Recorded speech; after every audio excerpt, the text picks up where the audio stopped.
Hello, everyone. Very good afternoon to you all. So this is another important session, the second webinar for the New Year 2021.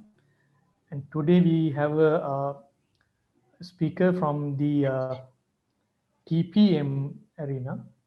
So we're going to hear something very interesting about TPM. I guess the concept is known to most of our students, but I know personally Mr. Pushpakumar has a much broader perspective of TPM, and he is even giving a new definition to TPM. It is no longer just total productive maintenance. You will hear it from Mr. Pushpakumar himself. So let me quickly give an introduction to Mr. Tilak Pushpakumar. He's a lean certified from University of Michigan. He holds a lean master black belt. He's a certified change facilitator as well. And in terms of TPM, he's a JIPM accredited TPM instructor, Japanese Institute for Plant Maintenance, JIPM. He has extensive years of experience in the industry. He was formerly plant manager of Unilever Sri Lanka, and he was also the general manager of productivity improvement and training and development at Lodestar. And right now he is functioning as the CEO of Institute of Lean Management and Management Consultant at Hirayama Corporation, Japan. He has facilitated more than 1,000 continuous improvement projects. And if you quantify the savings, it is estimated to be 2.5 billion savings in the industry since 2009. Mr. Pushpakumar has trained around 60,000 executives and managers at different levels of 300 leading organizations in Sri Lanka and overseas. I should say, including myself, actually, back in 2010. I got his training done when I was in industry. And Mr. Pushpakumar has certified more than 2,000 professionals as TPM practitioners, lean professionals, and advanced 5S instructors in Sri Lanka as well as overseas. So today we are going to hear from Mr. Pushpakumar, TPM for manufacturing excellence. This is very much relevant to our discipline. So I would kindly invite Mr. Pushpakumar to start his webinar. Mr. Pushpakumar, over to you. Okay. Thank you, Dr. Prasanna. So good evening, everybody. So I warmly welcome you for the TPM community in Sri Lanka and the world of TPM. And so on behalf of Institute of Lean Management Private Limited. So Institute of Lean Management Private Limited is the only recognized and certified body for TPM in Sri Lanka. We have the accreditation. I got the accreditation from JIPM as a TPM instructor in 2006.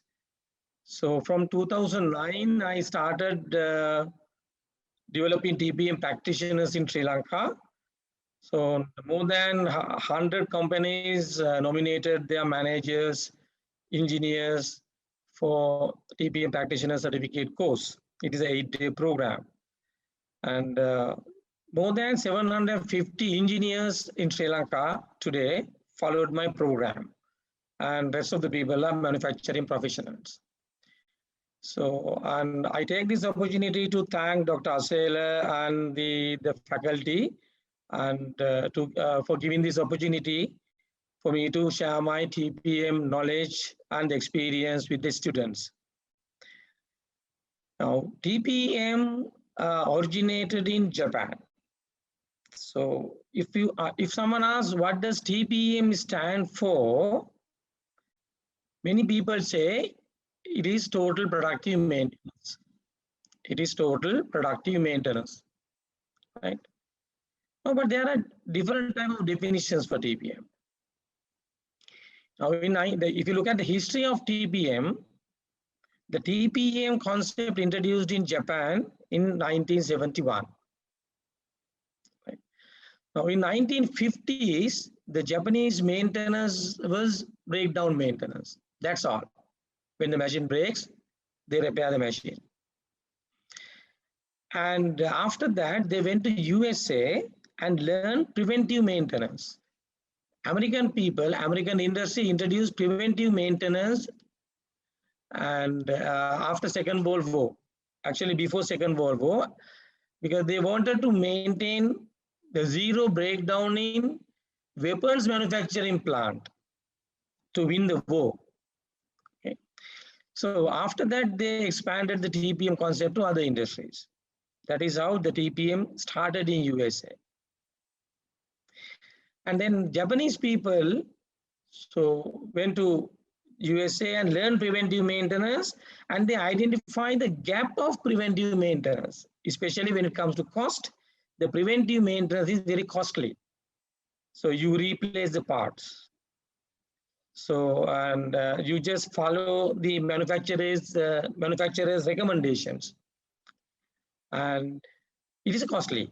Then Japanese people, so then they developed this concept further. In 1957, they developed corrective maintenance.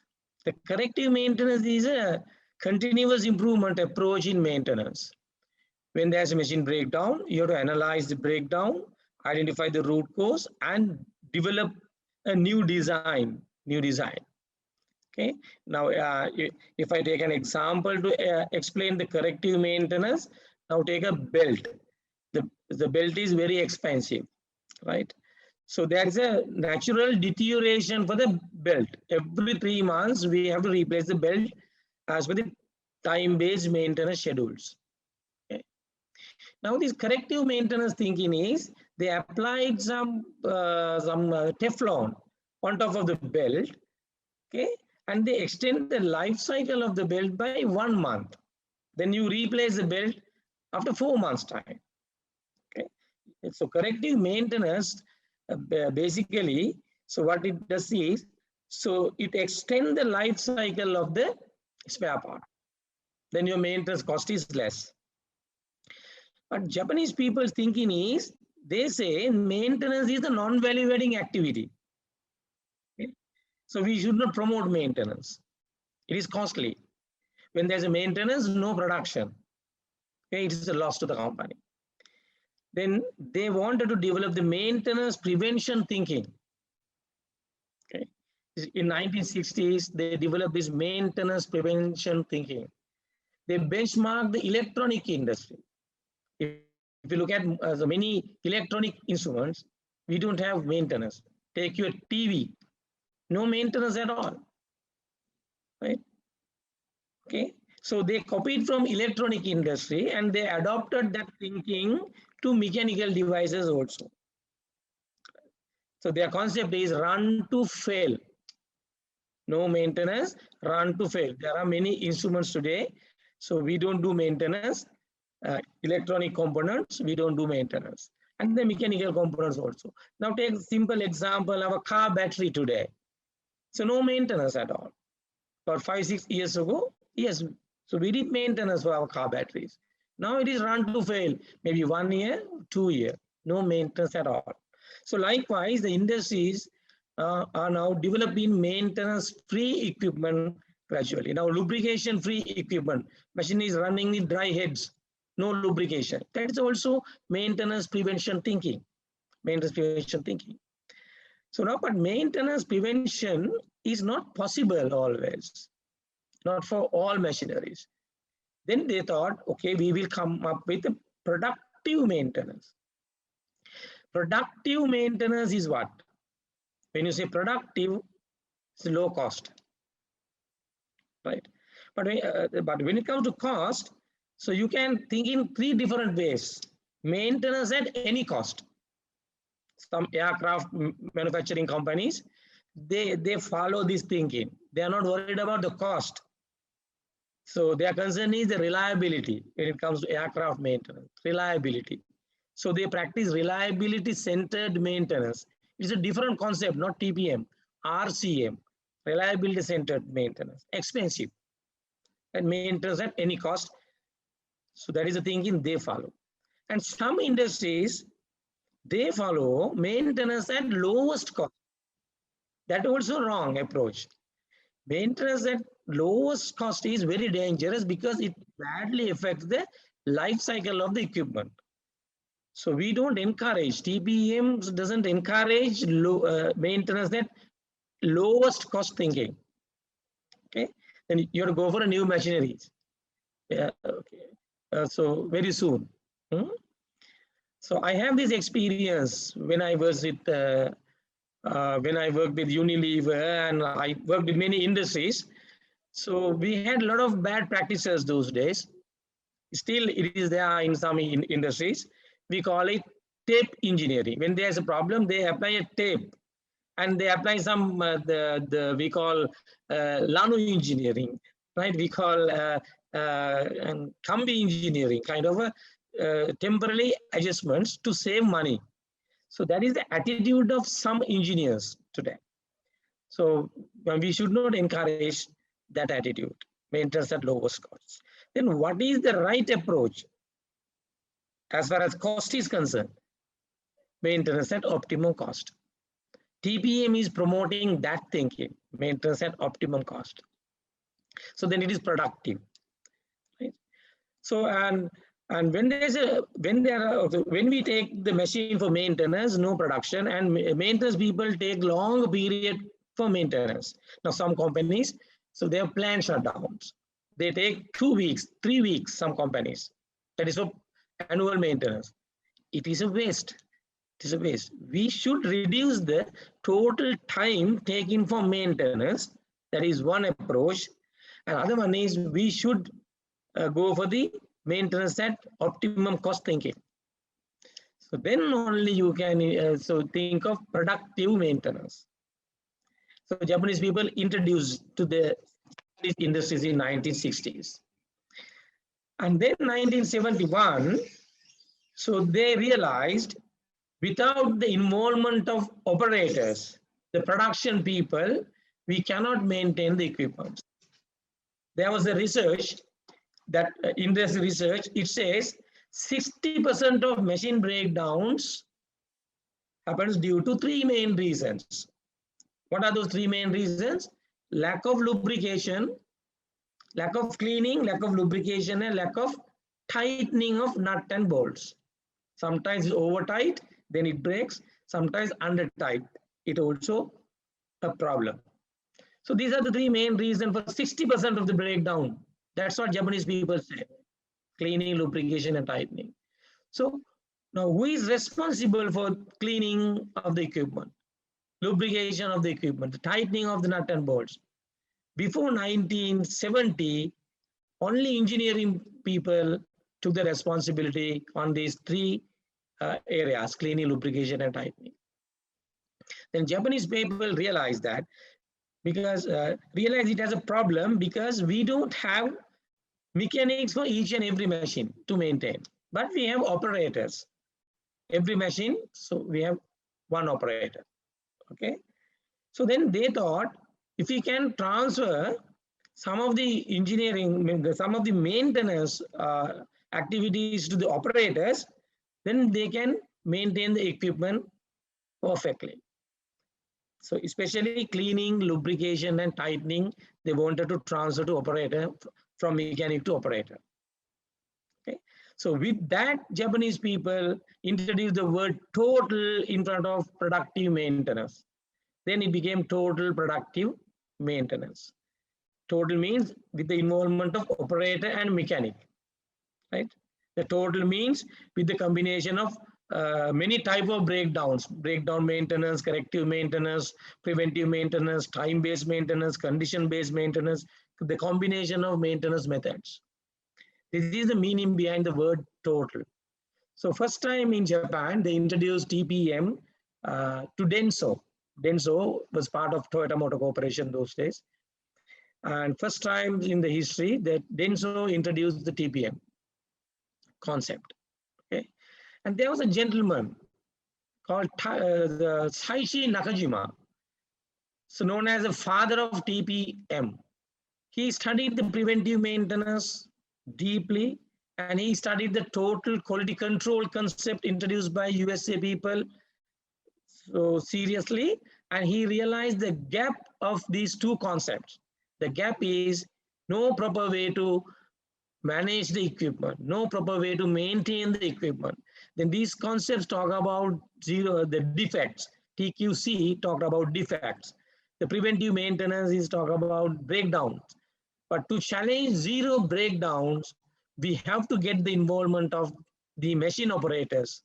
So that's the gap the Saichi Nakajima noticed in these two concepts, and he introduced autonomous maintenance concept to preventive maintenance.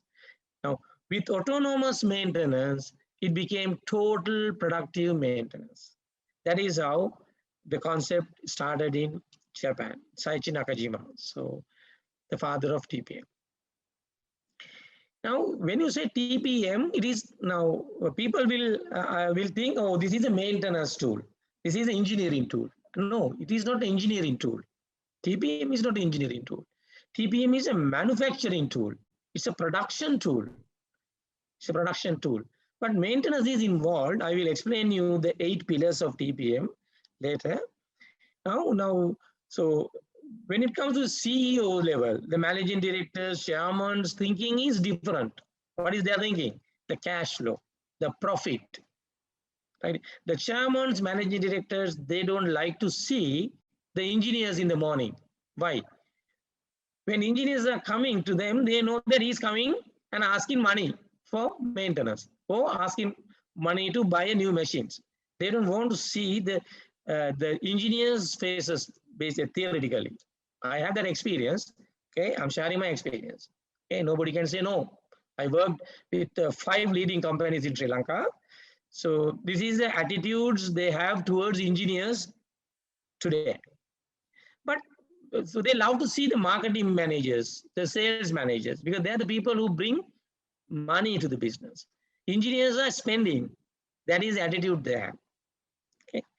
So it was very difficult to promote TPM concept for CEOs and chairmen.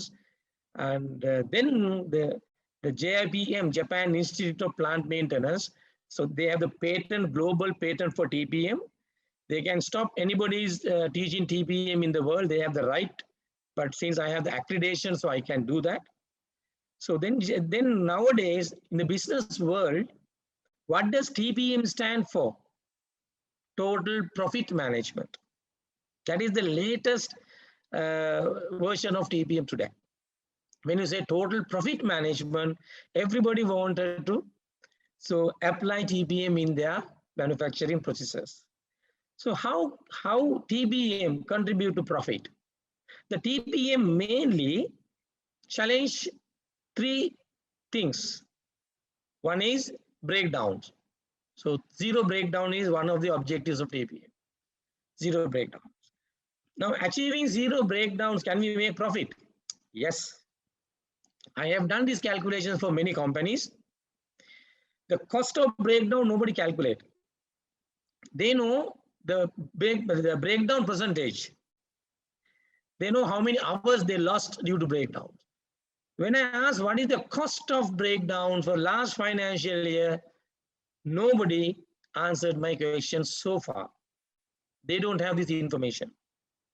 I did this calculation for many companies, about 9 companies today. So far, I did this calculation. Now, so what, if I take an example, so one company, the cost of breakdown is 325 million for one company. 325 million. Can you believe this? The cost of breakdowns. They don't know how to calculate the cost of breakdowns. But I told them we have formulas, so we have a basis how to calculate the cost of breakdowns. It's 325. 250 is close to 300 if it is a big company.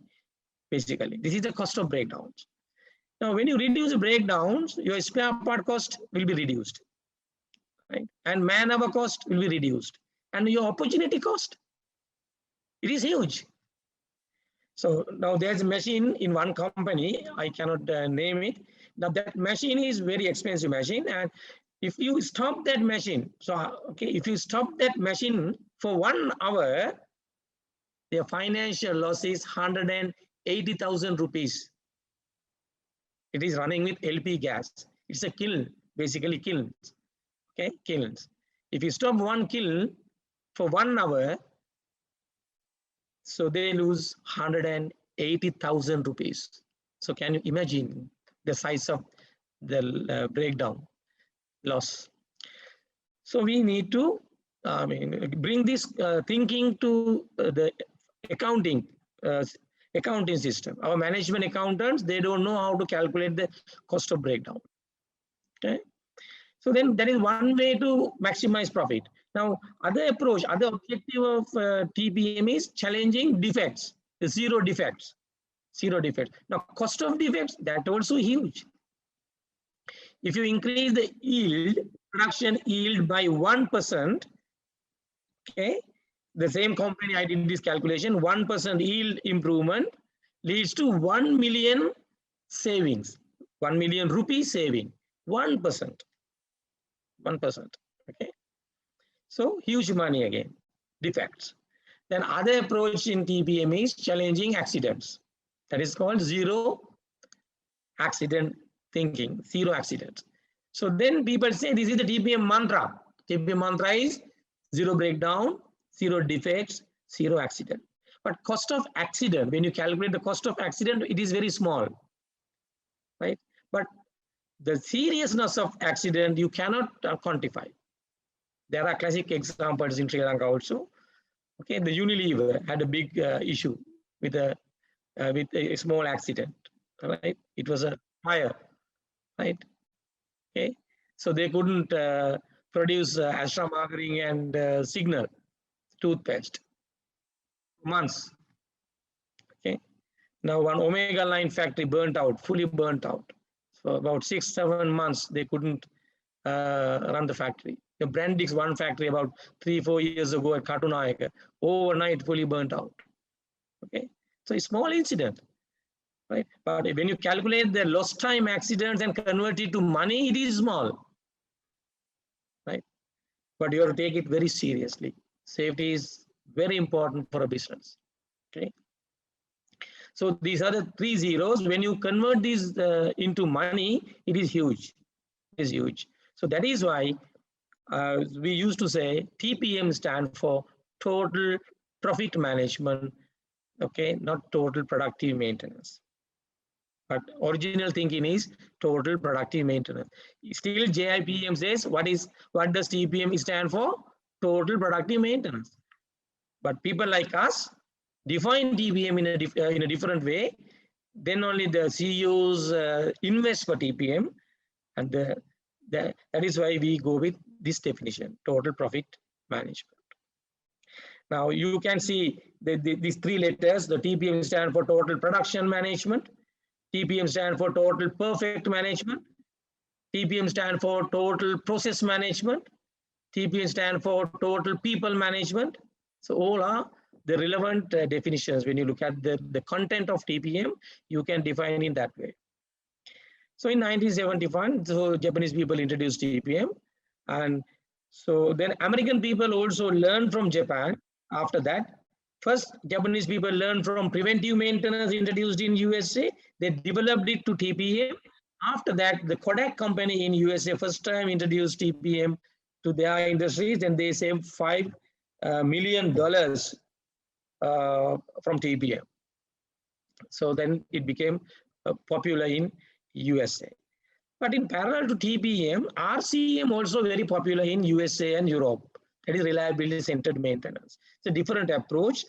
TPM is a different approach. Now, so history says, now if you look at the history of maintenance, it is more towards time-based. Replace the part timely, as per the recommendations given by the machine manufacturer. Whether the part is good or bad, we don't take a risk, we simply replace it. Okay.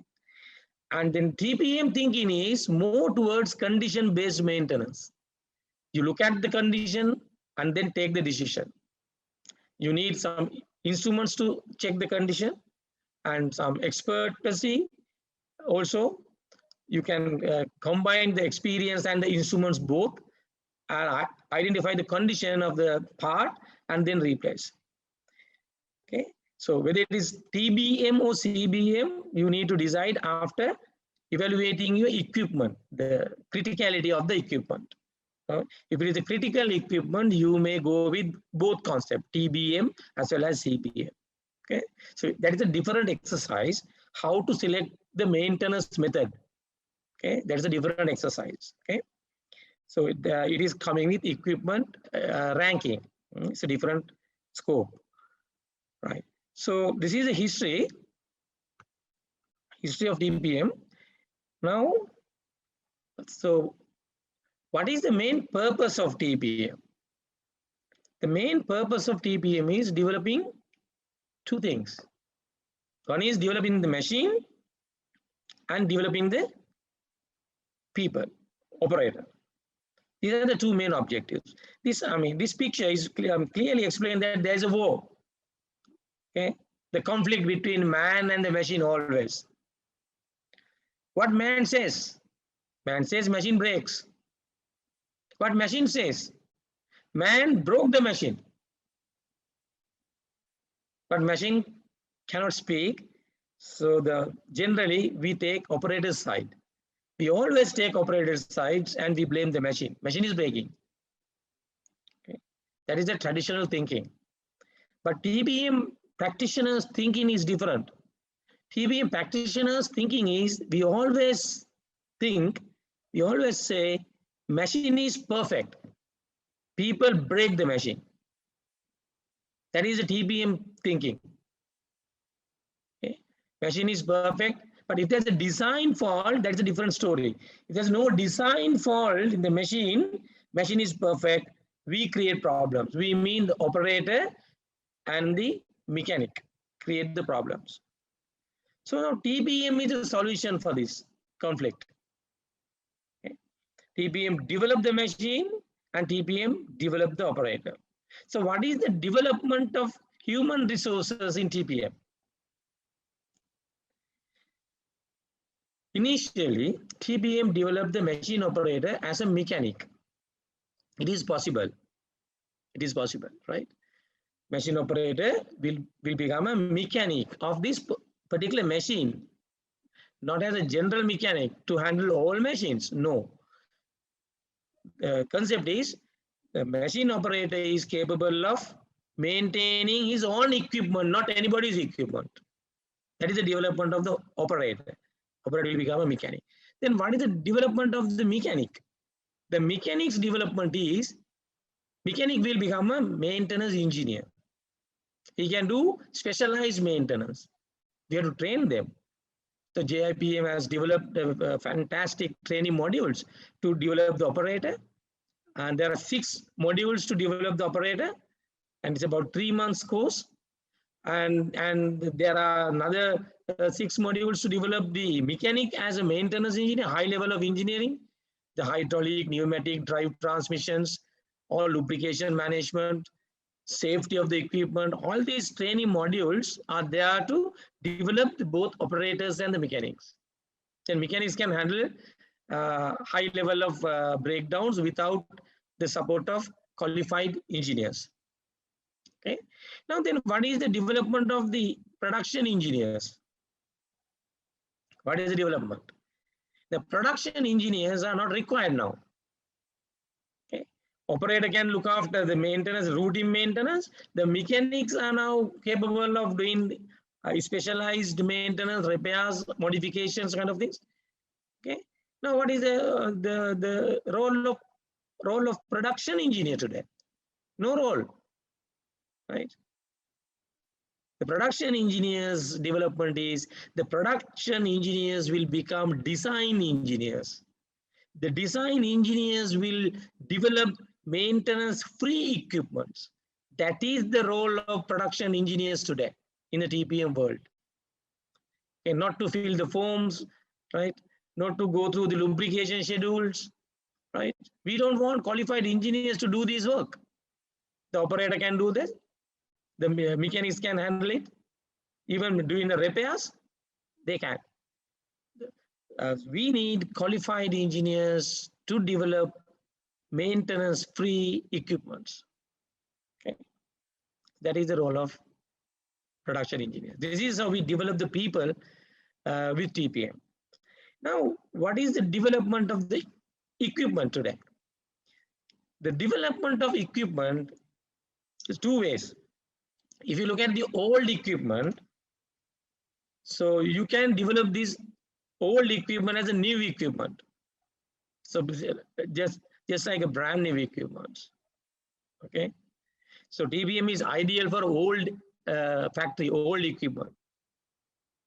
When I visited one factory in Vietnam, I noticed one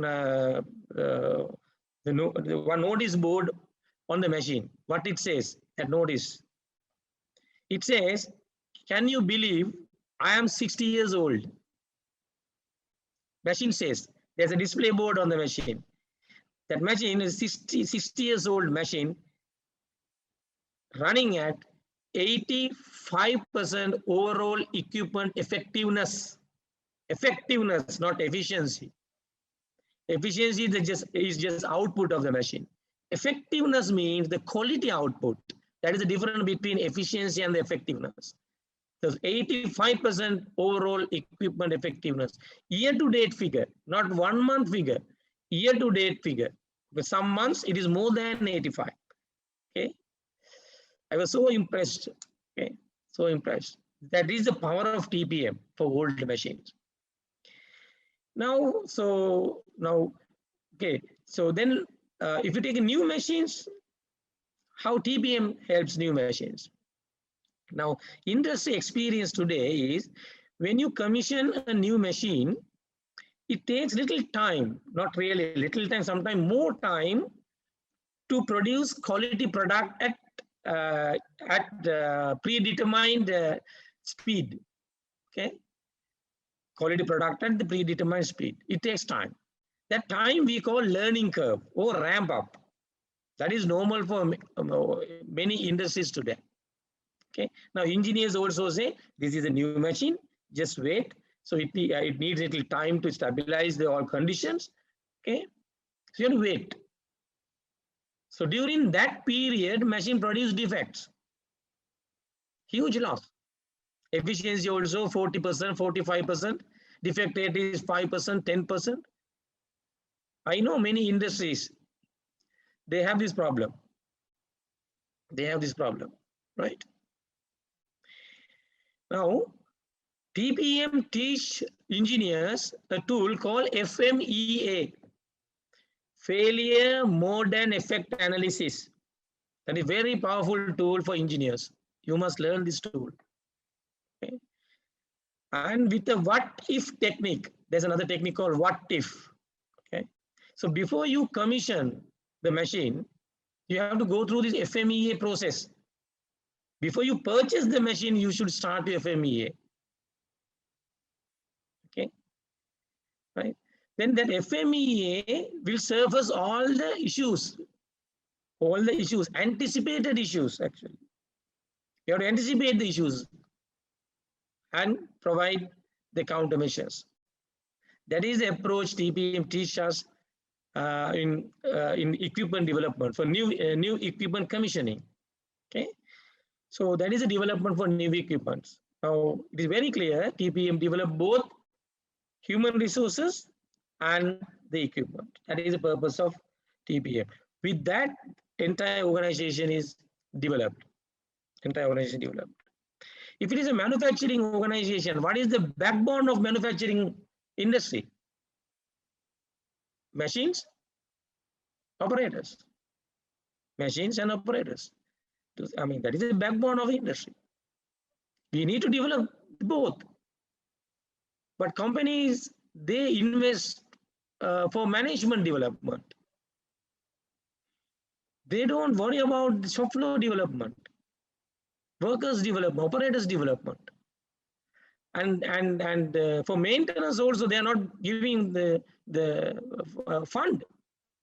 Maintenance also least priority in organization. And they don't release the equipment for maintenance. Okay, because of production pressure. That attitude is not supporting to implement TPM in industries. Okay, so I mean that is a very strong message I want to release today. The focus on the operator development and focus on the equipment development. That is the purpose of TPM. Right? Okay. Now, let me explain you the 8 pillars of TPM. This is the process of TPM. Process. TPM focus results, process, people development, and the presentations also. Presentation is communication. We call RP3. Okay. Results, process, people, and presentation. Now, this is the process. There are 8 pillars. 8 pillars. And this is called TPM house. There's a foundation, pillars, and the roof. Okay. Foundation is daily management. Before you bring 8 pillars, before you bring TPM concept, so daily management should be in place. Daily management is, we have to have 5S practices in place. 5 Japanese words, 5S concepts. And then you have to have a production reporting system, recording system, and you have to have daily review meetings in place, and the problem solving approach.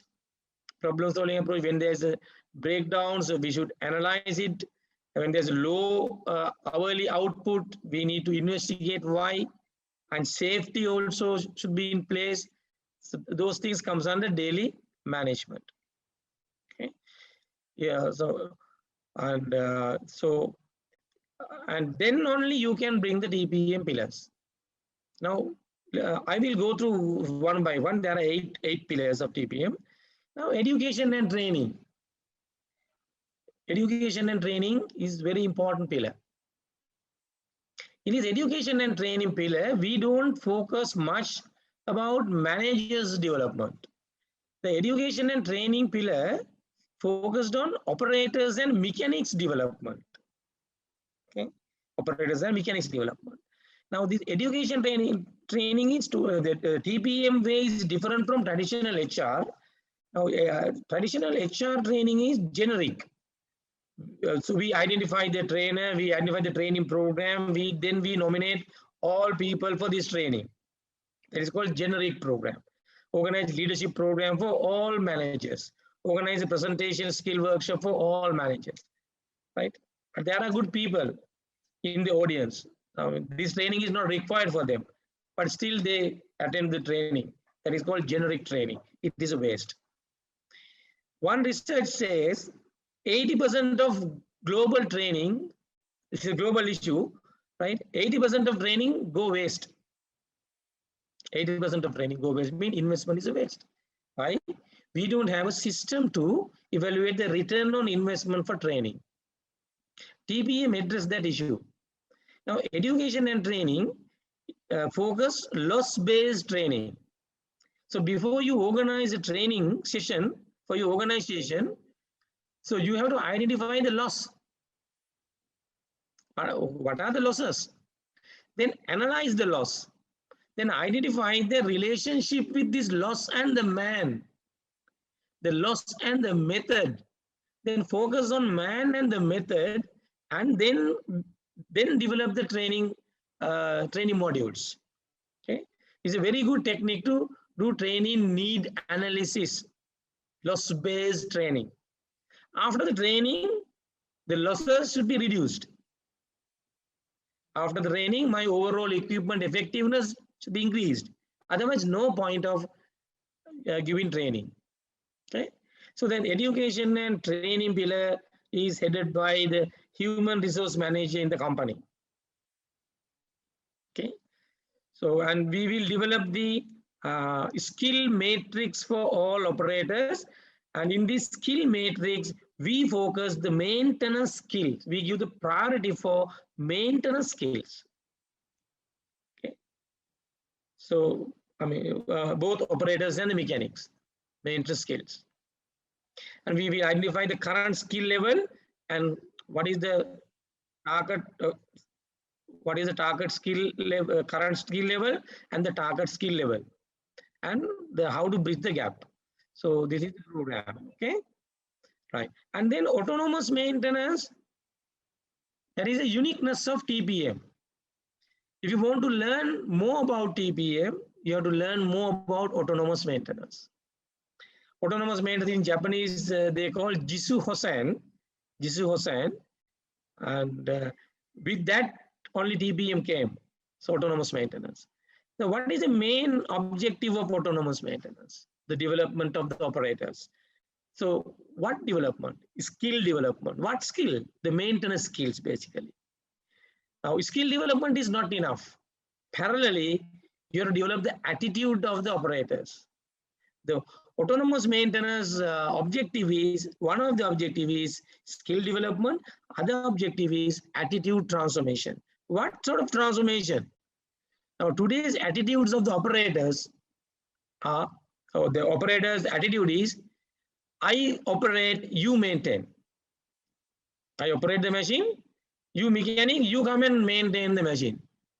I'm not responsible for maintenance. That is the typical attitude we have today in the industries. With that attitude, you cannot challenge zero breakdown status. You have to transform the attitude from I operate, you maintain to I operate, I maintain. That is the attitude we need to promote in TPM. This is Jisu and autonomous maintenance. There are 7 steps of autonomous maintenance. 7 steps. Now, first step starts with cleaning the machine thoroughly and identify the abnormalities. Now, this is very powerful technique. So you don't believe it. You don't believe it. When you clean the machine, you find a lot of abnormalities. You find a lot of abnormalities. You have to correct them. You cannot run the machines with abnormalities. That is one of the principles of the TPM. Don't run machines with abnormalities. Abnormalities means not breakdowns. Abnormalities mean not breakdowns. Now, example, the one part is attached to the machine part attached with 3 nuts, but it is designed with 4 nuts. 1 nut is missing, but machine is running. Okay, so how it contributes to the machine performance? It will create breakdowns. Okay, the vibration issues. Okay, and one belt is slightly loose, but still you can run. One belt is off-centered. Yes, off-center belt. You can run the machine. Okay, and there's a slight oil leak. Still you can run the machine. Okay, so there's a small crack. Still you can run the machine. So I can give you many examples like this. Okay, so people think that it is not a problem. So those are minor defects. Those are minor defects. So one of the typical attitudes of engineers are today, they neglect minor defects. They always focus on major defects of the equipment or moderate defects of the equipment. Then who is looking after minor defects? Nobody. Engineers, mechanics, they have a lot of work. They deal with major and moderate defects of the machine. Now, these minor defects creates problem finally. The minor defects leads to major breakdowns one day. Now, we want to develop operators and autonomous maintenance to identify the minor defects. We call abnormalities of the machine. This is one of the secrets of TPM. Okay, so that is the main reason to clean the machine thoroughly. When you clean the machine only, you can see the abnormalities. Otherwise, you can't see at a glance. So engineers are not bothered about minor defects. Okay, they are not bothered. They have a lot of work to do. Right. So if you practice Jisu Hussain, and then you will have defects, minor defects, free equipment. then that equipment will run at high efficiency. That's what TPM says.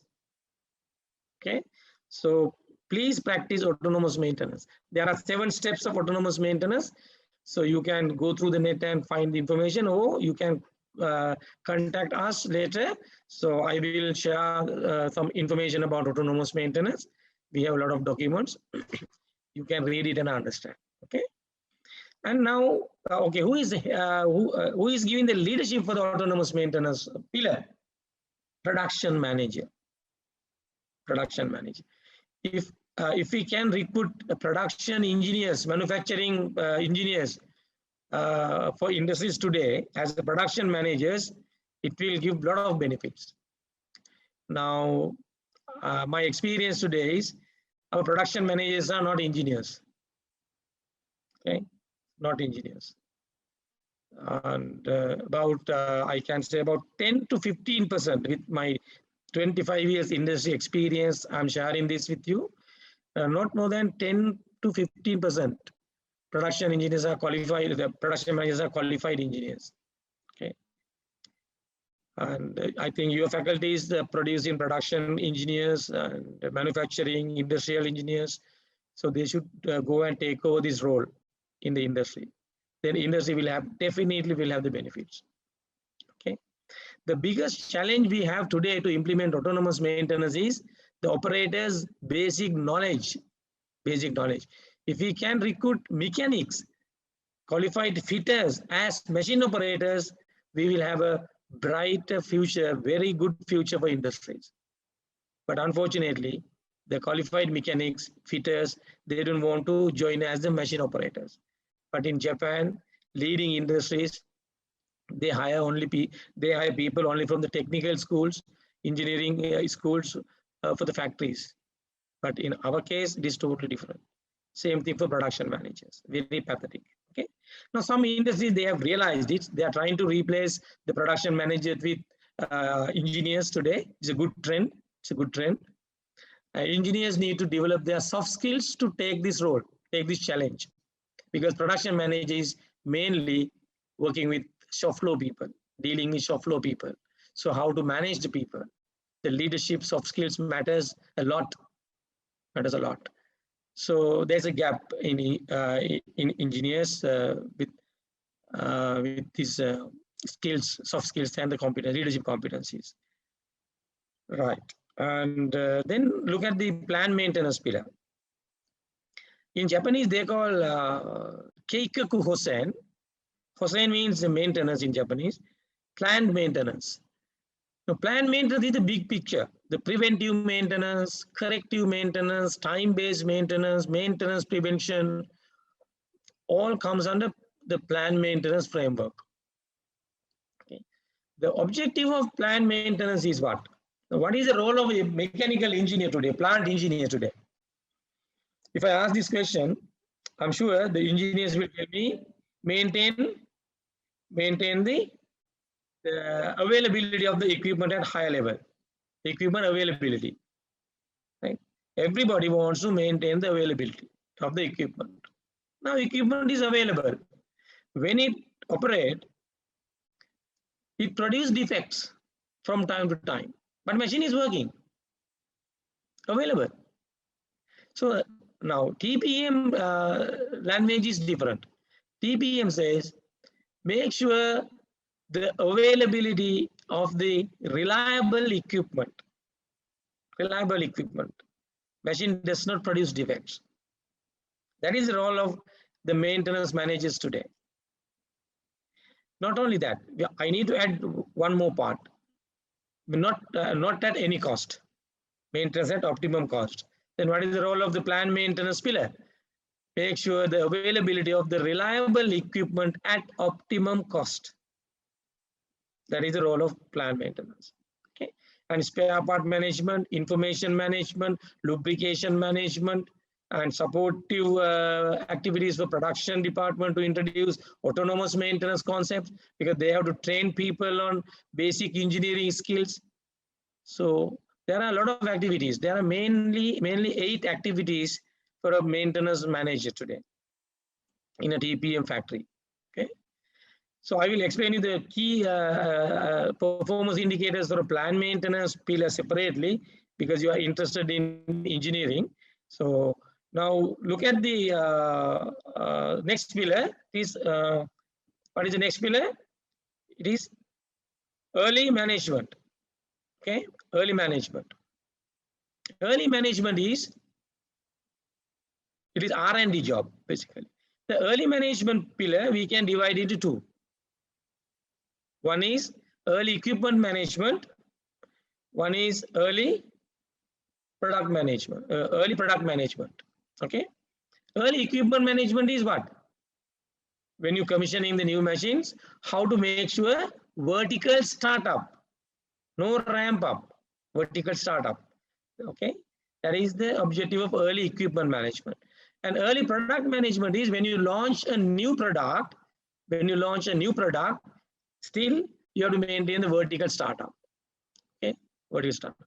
So this is the role of early management pillar. And if you can appoint a qualified engineer for this pillar, it would be ideal as a leader. Okay. Now, education and training, of course, your HR manager will be the leader. So engineering department should give the support to develop the training modules to teach operators on basic engineering skills. Then autonomous maintenance, of course, is the production manager should be the leader because he need to convince the operators to take over the responsibility of routine maintenance. That is the biggest challenge we have today. So they don't want to take the responsibility of mechanics. So there's a small conflict there. We need to address it strategically. Plant maintenance, of course, is a qualified engineer. Early management, if you can appoint an engineer, it would be ideal to implement TPM. And then focused improvement. Focused improvement in Japanese, they call Kobetsu Kaizens. The focused improvement pillar is headed by the factory manager or general manager manufacturing. Okay, because he is the person who decides the deliverables, results. Okay, the focus improvement pillar focused on 16 type of losses in the manufacturing process. Okay, and main KPI of focus improvement pillar is overall equipment effectiveness, OEE. And he initiated a lot of cost reduction projects and to improve overall equipment effectiveness. Why we call it quality maintenance? Why not quality management? In TPM, quality maintenance means maintain the equipment properly, then it does not contribute to make defects. Okay. Now, if you take one simple machine, so there are 100 parts, maybe 500 parts assembled together. Okay, in this machine. When I ask a lot of engineers, do you know how many parts this machine has? Nobody answered so far. Take a very simple sewing machine, single needle Juki machine. When I ask these engineers, maintenance managers, how many parts this machine has? Nobody answered so far. Okay, they didn't refer the manual. There are 950 odd parts in a single needle small Juki machines. But people are not interested to learn those information. So then how can they become a good maintenance manager without knowing the number of parts and function of the parts, the deterioration modes of the part, and what is the corrective method for this deterioration? They should learn these things, right? So it is, there's a gap in our engineers today. So they are not bothered about the total mechanism of the parts. Right. So I always say TPM practitioners are just like doctors. The TPM is the medical science of the equipment. Okay, so they need to understand the functions, deteriorations, and force deterioration, all these things in the parts. Now, in quality maintenance, there are some parts which directly contribute to making defects. That part we call quality component. So identify these special parts of the machine. Any machine has these parts. Q component we call. So you have to maintain those parts perfectly, and then this machine does not contribute to make profit. So we call managing quality by managing equipment. So that is why we call it quality maintenance. Quality maintenance. If you can appoint an engineer as the leader of this pillar, it's a, it's a good initiative. But so unfortunately, our quality managers today are not engineers. Right? Engineers are not interested to become quality managers. There's a gap in our industries today. But USA, there are a lot of quality engineers. That's the qualification also, quality engineer. Okay, but our factories we don't have. Very rarely you can identify so engineer as a quality manager. Very rarely. So there's a gap. Right, that is quality maintenance. In Japanese, we call Hinshitsu Hosen. And eighth pillar is safety, hygiene, and environment. We call Shi pillar. The objective of Shi pillar is make sure zero accidents and zero environmental issues and zero occupational health issues. So that is the objective of Shi pillar. Safety assured perfect line, health assured perfect line, ergonomics basically, and environment assured perfect line. Environment assured perfect line. So, these are the main activities of 8 pillars, and I explain you in brief. So this is our TPM house, and our objective is reducing production losses to reduce production cost. That is the objective of TPM. Okay, that is our the ultimate aim: reduce production losses to reduce production cost. Basically, conversion cost. Okay, conversion cost. TPM focus the conversion cost. Right. Now look at this slide. Now we are interested in zero breakdown strategy. TPM started with zero breakdown strategy. Initially, the TPM had only 5 pillars. So only 5 pillars. I highlighted those 5 pillars here. Later on, they added 3 more pillars. Okay. Now, what is your approach to challenge zero failure? This is a very good approach developed by Japan Institute of Plant Maintenance and through their researchers. Okay. This is a perfect approach. I tried and it really worked. It really worked. Now, first approach is fulfill the basic requirements. Fulfill the basic requirements. What are the basic requirements of equipment? Cleaning, lubrication, and tightening standard. Tightening standard. Okay. So very rarely I see the mechanics are using torque wrench to tighten the nut and bolts. Very rarely. They apply the various the pressures to nut and bolts. Okay. Fulfill the basic requirements. That is a first approach. Cleaning, lubrication, and tightening of the machine. And then observe the usage condition. Observe the usage condition means what? Just look at whether we are running at the right speed and whether we are giving the right voltage to the machine. Okay. And whether we are using the right spare parts. Okay. So likewise, observe operating conditions of the machines and the conditions of the machine parts. Observe. That observation you can do through thorough cleaning. Okay. To identify abnormalities, you can do a very good cleaning exercise.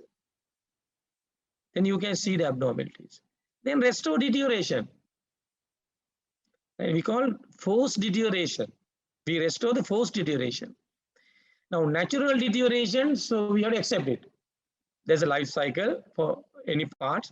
So we call it natural deterioration. In TPM, we challenged forced deterioration. Okay, forced deterioration. Forced deterioration means the part is wearing more rapidly than usual due to certain human activities. That's what we call forced deterioration. Okay, very popular word in TPM. Force deterioration. Elimination of force deterioration is the objective of autonomous maintenance. Okay, restore deterioration. Now, restore deterioration is little expensive. Now, if you practice TPM, if you start TPM, immediately your repair and maintenance cost will be increased for sure. Why? You have to restore deterioration. When you restore deterioration, you have to replace for force deteriorated parts. Okay, it's costly. Then gradually you can see the repair and maintenance cost is reducing. Okay, restore deterioration. And then improve weak points in design. Improve weak points in design. If there's a design fault, machine breaks. So we can take a lot of examples from automobile industry. So we have that experience with some of the cars. So if there's a design fault, so we can't maintain the conditions. You can replace it, but again it breaks. Improve the weak point in design. Okay, but very little opportunities for that. Very little opportunity. If you practice the first three approach, you can see the big improvements in the equipment. Big improvements. Okay, about 60% improvement with first three steps. And the last one is improve technical skills. Improve technical skills of mechanics and the operators. Mechanics and the operators. Okay. Right now, if you look at the relationship between these 5 measures and the TPM pillars, you can see autonomous maintenance pillar has a big role to play in challenging zero breakdowns. So autonomous maintenance pillar means operator is taking the responsibility of cleaning, lubrication, and tightening of their own equipment. That is the biggest challenge we have today in the industries. How to convince the operators to take over these responsibilities. Okay. So these issues we need to address separately. Those are management issues, not technical issues. Now then the next pillar is the plant maintenance. Plant maintenance pillar also has a big role. So autonomous maintenance and plant maintenance. So this is the approach Japanese people taught us. If you want to challenge zero failure, please follow this process. Right. Now again, maintenance. Now, how do you measure the effectiveness of your maintenance program, your TPM program? There are KPIs. There are one is OEE, that is the main KPI to measure the effectiveness of TPM. Now, when it comes to plant maintenance, so these two measures are very important. MTBF stand for what? Mean time between failure. And other measure is MTTR, mean time to repair. So mean time between failure, you can simply understand with these images. Now, so take this vehicle. So continuously it drives the distance called capital A distance, and then it brakes. The repair time is simple A. Again run capital B. Again brake simple B. Likewise, total 10 days. Okay. Now A plus B plus C plus D divided by 4, you get the mean. You get the mean. So this is called mean time between failure. Okay. And other measure is MTTR, mean time to repair. So simple A plus B plus C divided by 3, you get the mean. It's called mean time to repair. Now, how do you improve these two measures? Now, MTBF improvement, you need to do a lot of Kaizens, improvements in the machine to reduce breakdowns.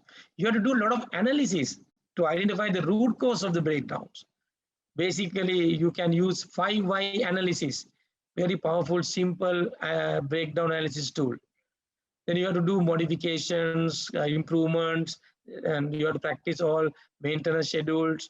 So big action plan to improve MTBF. Now, when it comes to MTTR, it is basically depending on the skills of the operator, and not only the skills, skill also matters, but there are a lot of non-value-adding activities. Now, say when there's a breakdown, the machine stops at 9 o'clock. Okay, the mechanic attends to the machine at 9:10. What happened to these 10 minutes? Administrative issues. Okay. Then the mechanic took only 10 minutes to diagnose the problem. Okay, he diagnosed the problem. Now he needs to replace the part. Now he is moving with the part to the engineer to get the approval. And after that, he is moving to the engineering stores to get the part and coming back to the machine. A lot of motions, waiting, so waste, time wasting. See, that about 15 minutes. Okay, then he fixed the machine 5 minutes. Now what is the value added maintenance time? 15 minutes. 10 minutes for diagnosis, 5 minutes to fix the machine. But machine starts at 9:40. The total breakdown time is 40 minutes. But what is the value added time, repair time? It's 15 minutes. So 25 minutes go waste. For what? Due to approval system, due to layout issues, motion waste, people are moving here and there. And now also the same, the operator, the mechanic is, the mechanics completed the repair at 9:35. But machine starts at 9:40. So what happened to these 5 minutes? That also goes under breakdown account, which is wrong. Real breakdown, value-added breakdown in 15 minutes, but we report 40 minutes. So if you analyze these issues, you can reduce MTTR, mean time to repair. These two KPIs are the main KPIs of a maintenance engineer, maintenance manager. This is how we look at. And in addition to that, the cost also comes. Now, how you look at the availability of the equipment? So this is the formula to measure the availability, MTBF divided by MTBF plus MTTR. So to make the best availability, so you have to increase the MTBF and reduce the MTTR. Okay, so this is what the TPM does. Now look at, since you are into manufacturing, so these 16 type of losses will be useful. And these are the losses we have in our manufacturing processes. Take any manufacturing process, you can see these 16 type of losses. So main focus of TPM is reducing these 16 type of losses. Now we calculate the cost of these losses and we name it loss cost. We know the losses and convert it to money, then you can see this is your loss cost. So I have done this exercise for 9 companies so far. So some companies it is 700 million. Some companies it is 800 million. Okay. So minimum amount I found is 425 loss cost. Okay. Right. Now just go one by one quickly. And the shutdown loss, number 8 is shutdown loss. Shutdown, why we call shutdown as a loss? Shutdown is shutdown, it's a planned shutdown. We have to do shutdown. We have to do preventive maintenance. Annual shutdown is a must. Yes, we have to do shutdown. But why we call it shutdown loss? Because no production during shutdown. So TPM says reduce your planned shutdown time. Planned shutdown time. One company. So I influence people to do that. The 21 days shutdown period, they reduced it to 16 days. 35 million gain. 35 million gain. Okay. 4 days saving. 4 days. Okay. 5 days. Yes, 5 days. So we can do that. You have to monitor the shutdown program closely. During shutdown period, the mechanics engineering department efficiency is about 60% maximum. Very slow because they know that they have 21 days to complete it. Right? So they take their own time. So we have to focus on that. And then breakdown loss, failure loss, breakdown loss, and then setup and adjustment loss. Setup and adjustment is not a breakdown. Operator stop the machine, mechanics also sometimes involved, and they do little adjustments and run the machine. It may be 5 minutes, less than 5 minutes time. They don't report it. They report only breakdowns. But we need to report setup and adjustment loss also. And then cutting tool replacement loss, we call changeover loss. Changeover loss. Why we should consider changeover as a loss? So some companies, they have given standard time for changeovers. 8 hours for changeovers, 4 hours for changeovers. No. You have to give 9 minutes for changeovers. there's a tool introduced by Toyota, Mr. Shigeo Shingo. That tool is SMED, SMED, single minute exchange of dice. That tool helps. That tools teach you how to reduce the setup time to 9 minutes. But 9 minutes setup time is not possible for all industries. But with SMED tool, you can reduce the changeover time drastically. So practice SMED and reduce the changeover time. Okay. And then startup loss. Startup loss. Now, if you take Monday morning, so nobody can start the production at 6 o'clock. People report to work at 6. But if you take the 6 to 7, 1 hour production, it is always less than 50%. Why? There are multiple reasons for that. So TPM teach us how to reduce the startup loss. Okay. Now, some companies every day they have it because they don't have night shift production. If it is a 24-hour production, you can continue without startup. If you don't have night shift production, every morning you start, then there's a startup loss. Now, first 4 losses in TPM we call downtime. That is the word we use. Downtime. Okay. Now, okay, let's focus on 5th and the 6th losses. 5th loss, the minus stop and idling loss. Minus stop, less than sometimes less than a minute. Operator stop the machine immediately and he corrects something and he restart the machine. So not recorded this information. Nobody recorded. Minus stop. And idling means the machine is running without products. Okay, that is idling. Machine is running, but no products. Now say the bottle washer is running. Bottle washer is running without bottles, but no breakdown is reported, but no output also. It's called idling. Now, quality defects and rework loss. Quality defect and rework loss. So you have to identify number of defects and look at the cycle time of each product, cycle time, and then you can calculate it to time loss.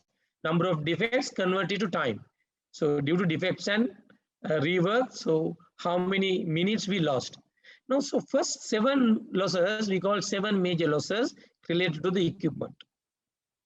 So we need to address these 7 major losses immediately, because those 7 losses directly impact your overall equipment effectiveness.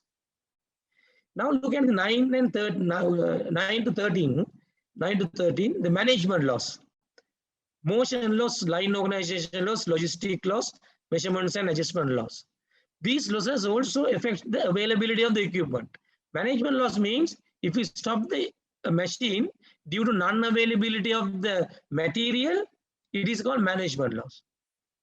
Okay. So there are a lot of issues in industries. I have experience. We stopped machines due to no pallets, no wooden pallets. We stopped the machines, but so it reported as a availability loss, not because of the breakdown. The motion loss due to bad layout issues in the flow. Operator's movement is very high. So machine is idling, operator is moving. No breakdown, but no production. Line organization loss is we stop the machine due to no operators.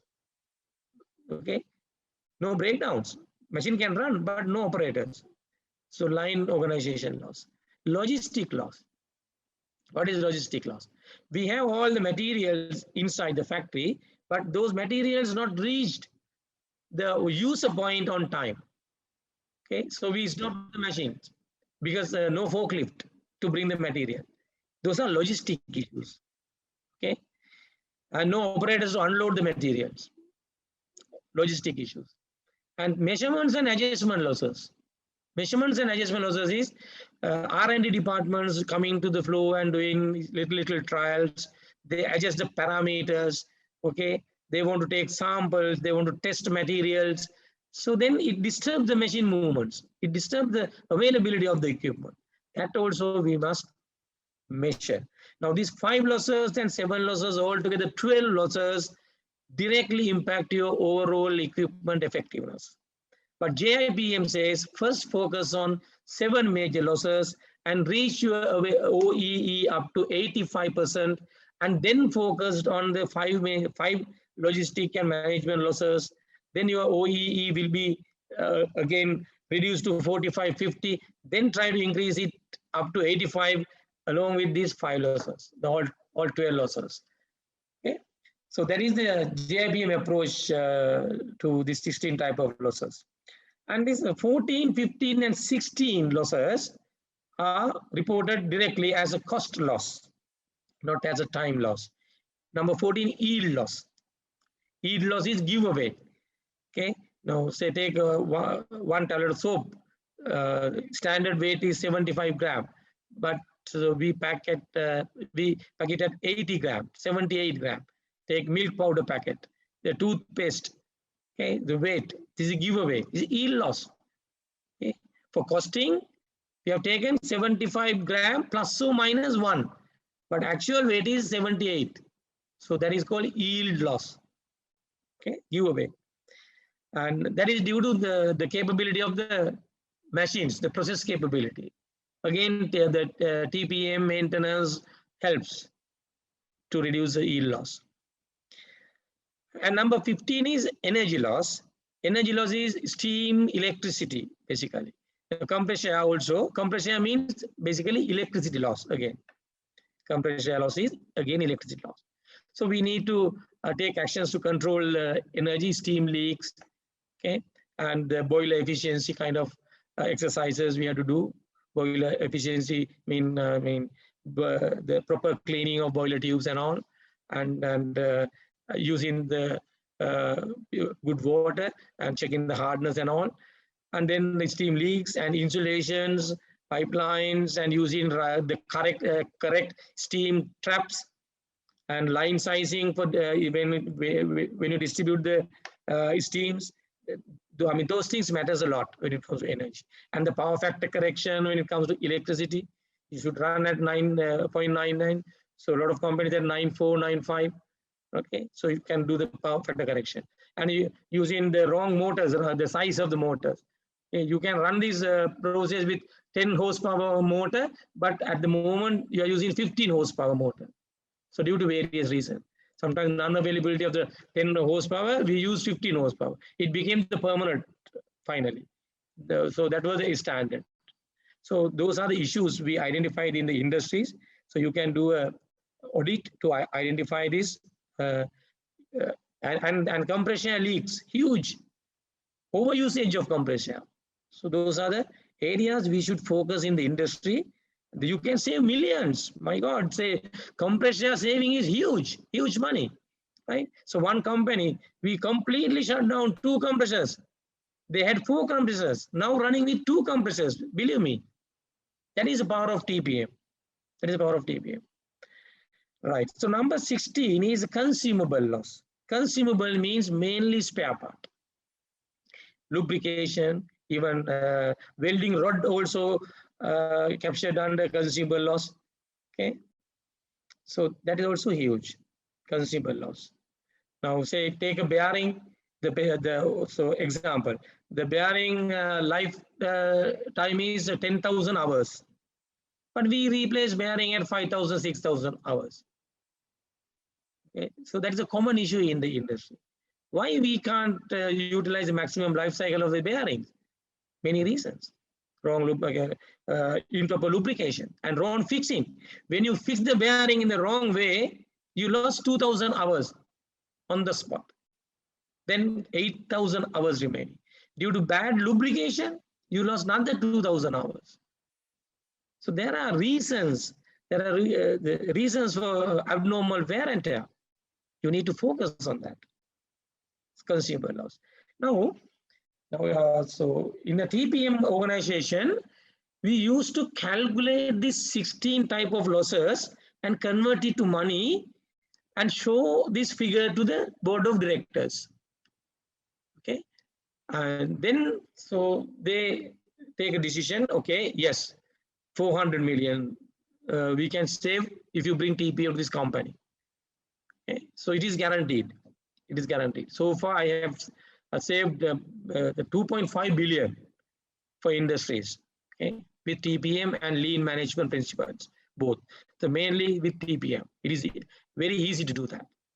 Okay, by reducing inventory, by reducing working capital with lean principles, it is big challenging because we are depending on the overseas suppliers mainly. So reducing the inventory level is difficult and risky also. Our supply chain is not ready to implement lean today. Okay, but you can't implement lean manufacturing without TPM in place. That is for sure. Right. So TPM focuses on 16 type of losses. Now, now finally, I would like to tell you how TPM helps to implement lean manufacturing in the organization. In lean manufacturing, our main focus is to reduce inventory. It means reduce working capital. Now, to reduce inventory, we have to reduce work in progress first. Work in progress. To reduce work in progress, we have to have a reliable equipment. With high level of machine breakdowns, you cannot reduce WIP. What if you reduce WIP without addressing the reliability of the equipment? Machine will be idling. Entire line will be idling. That is why we have WIP to hide the inefficiency of the machine. WIP helps us to hide the inefficiency of the equipment. Now there's a principle in lean called flow, continuous flow, one piece flow. You can't practice this one piece flow without reliable equipment, So then you have to implement TPM first and increase the reliability of the equipment, then reduce the work in progress. No risk. So then finally you can go for one piece flow. Okay, but you can start with 10 Ps, then reduce to 5 Ps, then improve the reliability of the machine. Toyota implemented TPM before they introduced their Toyota production system. They realized the importance of TPM and the importance of the equipment reliability. Okay, that is one area to focus. Now, I'll give you one industrial example. Now take apparel industry. So what is the value-added percentage of apparel industry? It is about 2% value addition. 90% is non-value added, and out of this 98%, another 60% necessary non-value added. Okay, we focus on the value added activity. So what comes under value added in apparel? Machining process, stitching and cutting. Okay, the machine involvements. Any organizations, any manufacturing organizations, value-added activities are machining process. The process which change the physical properties of the material we call value-added activities. Now, okay, what if they have a high level of breakdowns? It directly affects the value-added activities of the business. So you have to have TPM in place. So without TPM, you can't increase the value addition. And then some people want to practice just in time. So how can you practice just in time without having the reliable equipment? When there's an order, so your machine is on breakdown. So can you deliver it? You can't. Unhappy customer. As a contingency, what do? You keep stocks. Why? You don't have reliable machineries. So you have to have safety stock to compensate the inefficiency. Now, if you want to practice just in time, the lean principles, please do TPM and improve your reliability and the availability of the equipment. Now, what is the heartbeat of lean manufacturing? The takt time. What is takt time? So available the time and divided by demand. Okay, the takt time. Takt time is how fast we can produce. So we plan accordingly. Now, what is the cycle time? Cycle time is how fast we can produce. Takt time is how fast we should produce, that the market demand. Then we have to balance these two. We call line balancing. And our line is balanced. Now, when you calculate the takt time, you don't take breakdowns into account. You assume zero breakdown status and calculate the takt time and plan accordingly. So what if breakdowns happen? It disturbs your takt time program. So you can't deliver on time. So it means you cannot practice this line balancing in lean without having reliable equipments and the availability of the equipment. So likewise, now say quality, okay, inbuilt quality. Now machine is producing defects. You have a very good quality assurance system, okay, to track the materials and finish good product. You have a very good quality assurance system. But machine produce defects. Materials are good. People are highly skilled. You have a very good methods, but machine is giving problems. No quality maintenance in place. So how can you introduce built-in quality? JIDUKA, automation, that is again TPM. So if you look at the lean management philosophy carefully, you can understand the role of TPM in lean manufacturing. So don't jump to lean manufacturing without introducing TPM concept to your manufacturing process. That is my message today. Final message is that. So TPM is important to implement lean manufacturing. So without TPM, your lean implementation will never be a success. Toyota, 6 years continuously, they implemented TPM, and they achieved zero breakdown status. After that only they touched their inventory levels. Very intelligently they did it. But we are in a hurry to implement lean, right? So without TPM, it is not possible. That is the final message. I think now time is up. So 5:30 to 7 is the time. So, and now if you have any questions, I can answer, or that you can post it to me. If you need more information on this, if you want my presentation or more information, I think so you can contact our institute and Dr. Asela, Dr. Prasanna. So they can contact our institute and get more materials if you want. So it is my pleasure to share my TPM experience, profound knowledge, and with the students. And so you are welcome. You are welcome. So once again, thank you very much for the opportunity to share my knowledge with the students of the Peradeniya University. Yeah, thank you very much, Mr. Pushpkumar. Are you okay if we spend about another 10-15 minutes? No problem, no problem. For Q&A session? No problem. Yeah. Students and anyone who wants to ask questions, please, now it's time for you. We have time for few questions. You can unmute yourself and ask your question. Either you can send your question in the chat. Sorry, Namal. Yeah, Namal, please. Okay. Thank you very much, Mr. Pushpkumar. It was a very insightful talk. My question is this TPM applicable? Is there any way that you can apply the TPM concepts to service organizations? Is it only applicable to manufacturing organizations? No. The benefit of TPM is very high in manufacturing. Now, when it comes to service organization, the application of TPM is very less. But JIPM, the approach is TPM goes up to sales. There are 3 levels of TPM. First level focused on production cost. Next level, second level focused on product cost.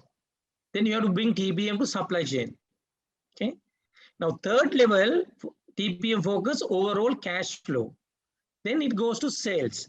Now, if you look at the sales operation, so you can bring TPM. I have that experience when I was at Unilever, so we did small assignments. But in India, Indonesia, they introduced TPM to sales in a big way. If you challenge a TPM world-class award, you have to bring TPM into sales. Now, if you analyze a sales distribution network, you can identify losses. TPM is all about identifying the losses. Now, in a distribution network, there are many losses. there's a KPI to measure. No, the KPI is CCFOT. CCFOT stand for customer case fill on time. Okay, that is availability of your product in the market. Now the factory stores has many stocks. Distributors also maintain 1 month stocks. But retailers complain, my product is, this particular product is out of stock. How this happened? Factory has stocks, distributor has stocks, but retailer, so they don't have stocks. It means there is a loss in the distribution network. The TPM teaches us how to identify these distribution losses. So, I mean, on top of these 16 type of losses, there are some more losses coming when you continue the TPM. But JIPM says, don't start TPM with service department. Service department. Now, that okay, that is one example for sales. Now, if you take the bank, the bank is a service bank, but you can't see a big improvement with TPM. But without TPM, the bank cannot continue their functions. What if the machine breaks? The teller machine breaks. Air conditioner failed. Check printing machine failed. Cash counters fails. So those are instruments. So any service organization, even photocopy machines, right? So they have to maintain those equipments. When it comes to equipment maintenance, TPM is a tool. TPM is a tool. Now take telecommunication sector. Telecommunication, okay, service sector. How many failures? So do you know the size of the maintenance cost of telecom? I cannot share this information.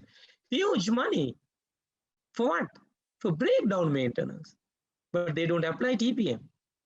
If they apply TPM, they can reduce their maintenance cost in a big way. So that is a service organization.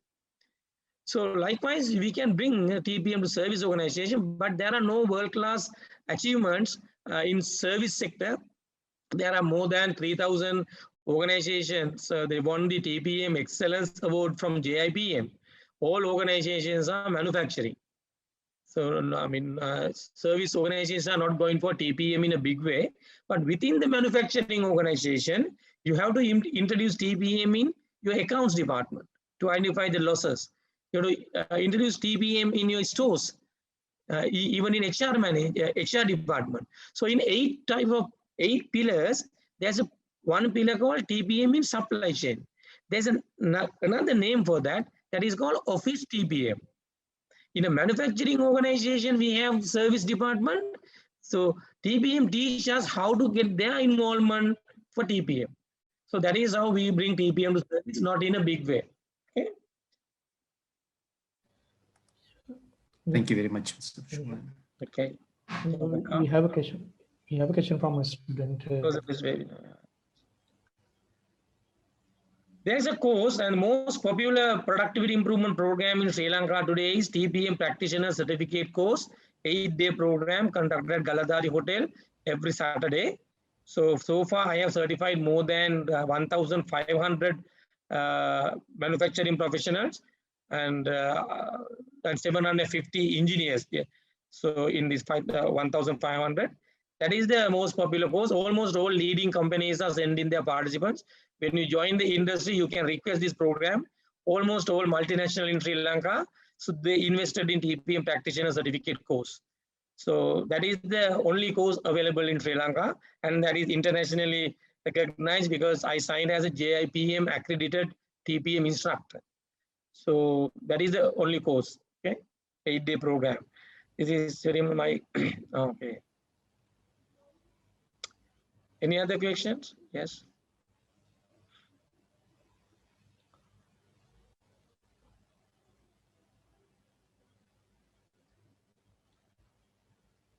Mr. Pushpakumar, until we get some more question from a student, let me ask you a question. At the beginning, you mentioned about another approaches to maintenance or to maintenance management, which is RCM, Reliability Centers Maintenance. If an organization wants to make a choice between TPM, RCM, like what should they be considering? Yes, very good question, doctor. Very good question. And Now, so RCM is an advanced maintenance tool. So before you bring RCM, you have to have autonomous maintenance in place. So my advice is you start with TPM and bring RCM later. So if you start with RCM, only engineers can involve in this maintenance program. Only qualified engineers can join this RCM because that program starts with FMEA. The shop floor engagement is not there in RCM. The highly engineering approach. Okay, now even JIPM advice, after TPM, you have to bring RCM on top of PM pillar. That is the approach. Don't start with RCM. But for aircraft maintenance, they don't do TPM. They start with RCM because that is high level maintenance. All qualified people are the maintenance professionals in the aircraft maintenance crew. But here, the operator's involvement to maintain autonomous maintenance, cleaning, lubrication, and tightening, that is operator's job. So without TPM, don't think of bringing RCM to your company. Okay. Okay, thank you. That's yes. very clear. Yep. Yes. We have time for a few more questions, please.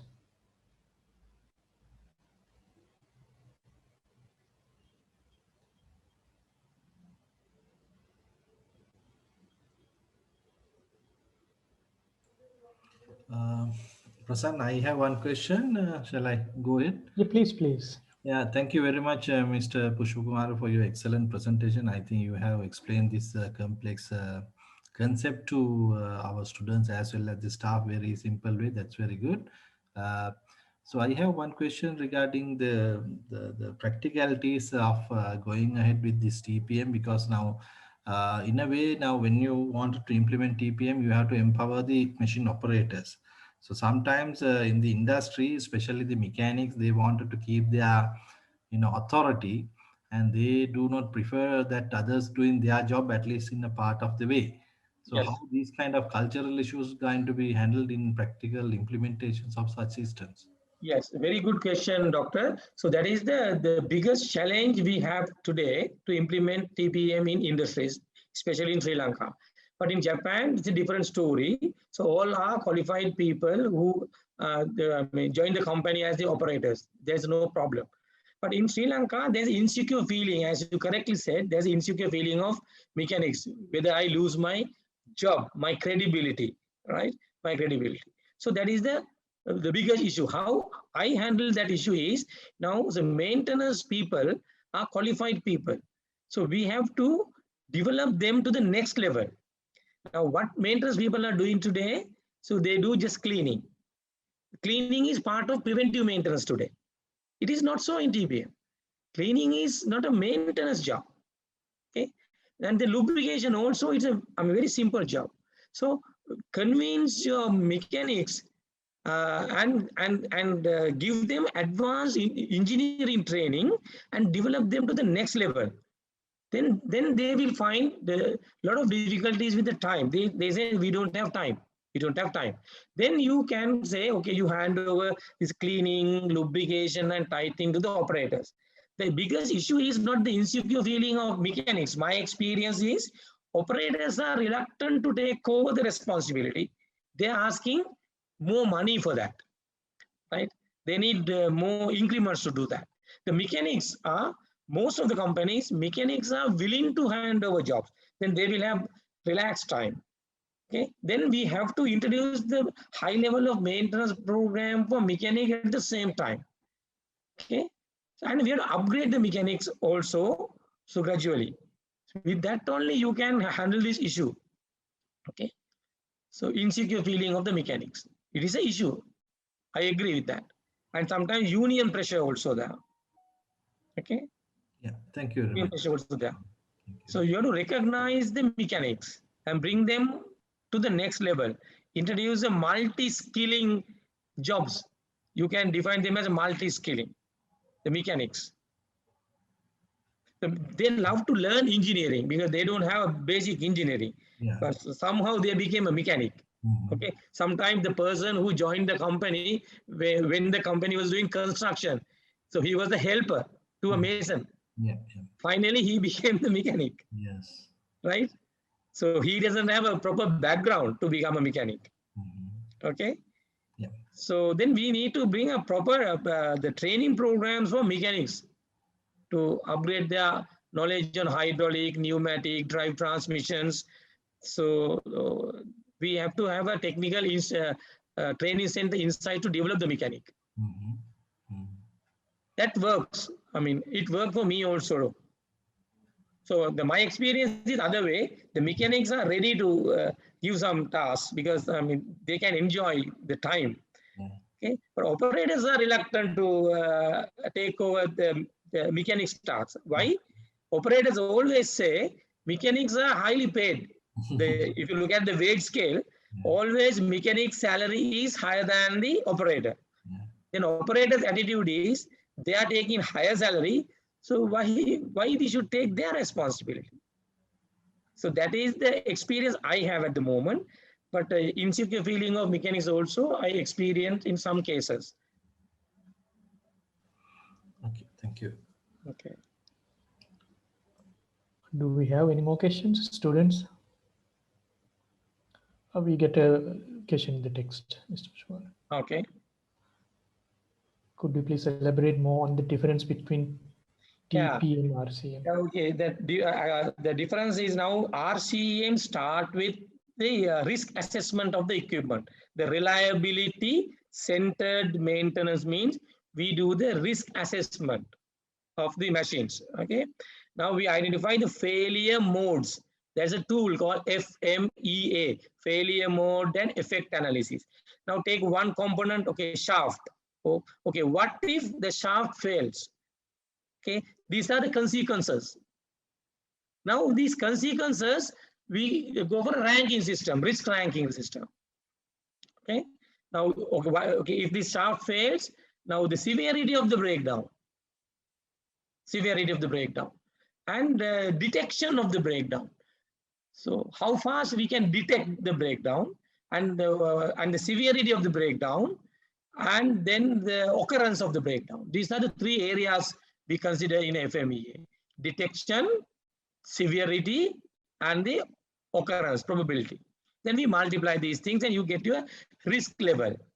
Right now we go through the risk levels of all components. We do this exercise for all critical components of the equipment, and we go and one by one. Then you can identify the high risk equipment. Then you immediately recommend preventive maintenance methods for this particular part. Okay, their focus is high risk parts. They go first with preventive maintenance. Rest of the items they will go with breakdown maintenance. Okay, let it break. Right, so we will repair it once it is break. Okay, now the cost of the production stoppages is less, and you can immediately replace the part sometimes. Oh, you have some standby machine to run. Okay, and the repair time is okay 20 minutes. Within 20 minutes, within 10 minutes, you can complete the repair. Then you don't give the priority for this part in RCM. Okay, you give the priority for critical parts. The critical parts you identify with the risk assessment. This is the approach in RCM. Identify the reliability. You can give the rank for that. And TPM is a shop floor activity. TPM is a shop floor activity, and start the activity with the operator. And in TPM, we take the overall maintenance of the equipment, not only the critical parts. We don't do the risk assessment to select the part in TPM. We take all parts. Okay. When it comes to plant maintenance only, we go for equipment ranking, A, B, C ranking. Okay. A means high critical machines. B, okay, less critical. C, not critical. Okay. So this is the equipment ranking we do in TPM. But how you rank the equipment in RCM is with FMEA, with risk assessment. Okay. Now in TPM, how you rank the equipment, we take safety. What if machine breaks? Will it lead to fatal accident, lost time accident? What if machine fails in terms of quality? Will it affect the yield, right? Then I have to take it seriously. Likewise, I will identify A category machines: quality, safety, maintenance cost, maintainability. There are 6 criteria to identify the critical equipment in TPM. In RCM, it is through FMEA. So this is the basic, the fundamental difference of these two concepts. Okay? And both concepts develop preventive maintenance schedules. Preventive maintenance schedules. The RCM developed the preventive maintenance schedule first for the high risk machines, high risk level machines. Thank you, Mr. Pushpamara. Apparently, we don't have any more questions. In Okay. that case, I would invite Dr. Asela Kulathunga to give you the digital certificate as an acknowledgement. Please, Dr. Asela. Thank you very much, Mr. Tilak Pushpamara. So I'll first share the digital certificate we made for all the webinar speakers. So this is as a token of appreciation for your time and efforts in helping us to develop these new areas within the department. So thank you very much. So I'll share this through email. We hope that we will be able to closely work in future with this institute, Lean Management Institute in future. So this is the kind of a beginning for this journey. I would like to thank on behalf of the Department of Manufacturing and Industrial Engineering, especially for your valuable time and efforts, and especially to Mr. Sanjeeva Jayasundara for introducing you to the department. So he's one of our industry advisory board member also. So when we searching for webinar speakers for this year, he immediately respond and told me that there's a very capable person to do this thing. So that is not other than you. So I am very happy and very thankful for his introduction as well. So thank you very much. So I hope that in future also we will be able to have similar events with the support of Lean Management Institute for the benefit of the students. Most of the time, I think students need a good place to continue these areas once they join the industry. I think your institute is one of the pioneers who are doing this kind of training in Sri Lanka. So hopefully most of the production or manufacturing and industrial engineers will be end up with one of your training programs in future, mainly because of this kind of introduction and collaborations we are having with the departments. So let's hope that we will be able to do more things in future. Thank you. Okay. Thank you very much. Really appreciate your certification. Thank you. And finally, Mr. Bandaranaike can deliver the formal vote of thanks. So let me formally thank Mr. Tilak Pushpakumara, the founder and CEO of Institute of Lean Management Private Limited. So that was one of the best webinars that I have attended to. So as you may know, this is part of a webinar series that is conducted by Department of Manufacturing and Industrial Engineering. So we had quite a number of sessions in 2020, but this happens to be only the second talk for 2021. I think we had a very good start for the year with this talk, the second talk. And so it was very insightful. I think, since you have lots of hands-on experience that showed in your talk, I think a lot of people could feel the practicality of the talk and how it can be applied in the industry. And you went into a lot of details on how to practice the TPM in the industry. So that was very insightful for not only for the students, I think the staff members as well. So thank you very much, Mr. Pushpakumara. So Dr. Kulathunga mentioned, we also want to thank Mr. Sanjeeva Jayasundara of John Keells Holdings for introducing the speaker to us, which was very valuable indeed.